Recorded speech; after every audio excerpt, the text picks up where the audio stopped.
Sanibonani molweni ndanamkela kwesaseTV ngesixhosa.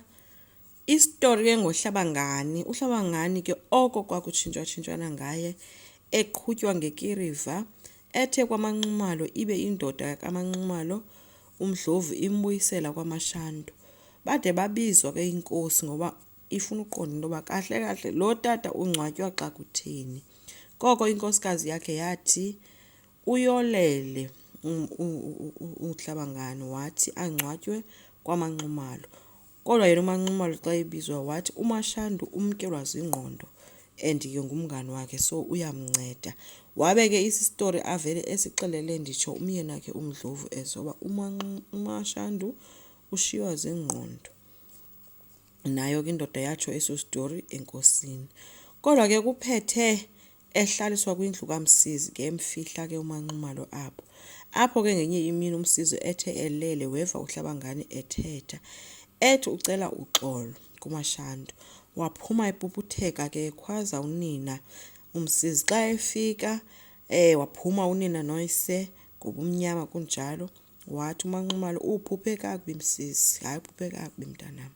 Ukanti uMdlovu yena wabesengxolisa umgaka ethi uyayibona nale nto wayenzayo yokuthutha indoda yomnye umzi isidumbu sise kwam. Ngoku yabona unyanam liphakuphaku.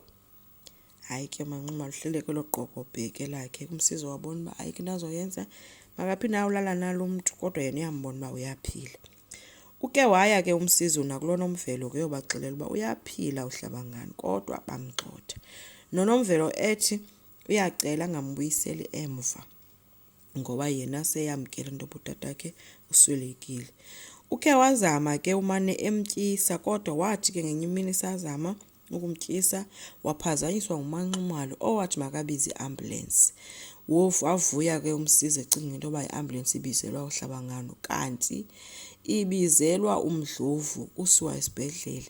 Into awayenza ke umanxumalo wafakela uMdlovu iyeza ekutyeni lizomgulisela into yoba makahambe ulala esibhedlele ukwenzela uba akwazi ukushiyeka engcwaba irhexe lakhe. Ngenyani ke yamlanda ke iambulance washiyeka ke yena ke xa sebuyile phaa kwakhe eqala phantsi esomba umngxuma wokungcwaba le ndoda. Phofu womba ngobusuku. Kulapho uMsizi ke wazipha itshansi waya kulo Nomvelo yobaxelela le nyewe. Kuthe ngesokusa ngemini yomngcwabo ke uMashandu waya esibhedlele eyobona uMdlovu apho afike wathi ungusisi wakhe koogqirha xa bekusithiwa kucelwa inkosikazi yakhe wathi yena hayi ungutata wabo. Ungenisiwe ke kwathiwa ukobude ubuthongo ungamvusi. Phofu yena xa emjongile lo mntu uhleli ngoba caba ungumntu olala ejongile. Wabethi ugqirha awumazi kanjani na ubrother wakho uba akawavala amehlo xa elala. Wazenza olibeleyo ngoba ethi yena hayi kaloku ngoku bebesakhule bengayenzi kanje le nto. Besithi ugqirha ke okay ayinamsebenzi ke kodwa ungamvusi. Uthe ke xa esondela apha ebusweni bakhe ke wavela wathetha uMdlovu ebuza into ubufunani wena apha. Wothuka ke usisi wabe semxelela ke uba njemolibele kulala apha nje umanxumalo uyangcwaba phaa, ungcwaba umyeni wam phaa kwakho. Yho, ngathi ke lo bhuti hayi ke ndizamfumana laa mfazi lowo. Umshiye elele apho ke esibhedlele. Kwamanxumalo ngemini ke athi ke yimini yesingcwabo kuvele kwafika ubrother kaMdlovu ebuza uba kutheni kuzongcwatywa le ndoda apha. Watsho ethi akho singcwabo sizoba khona apha.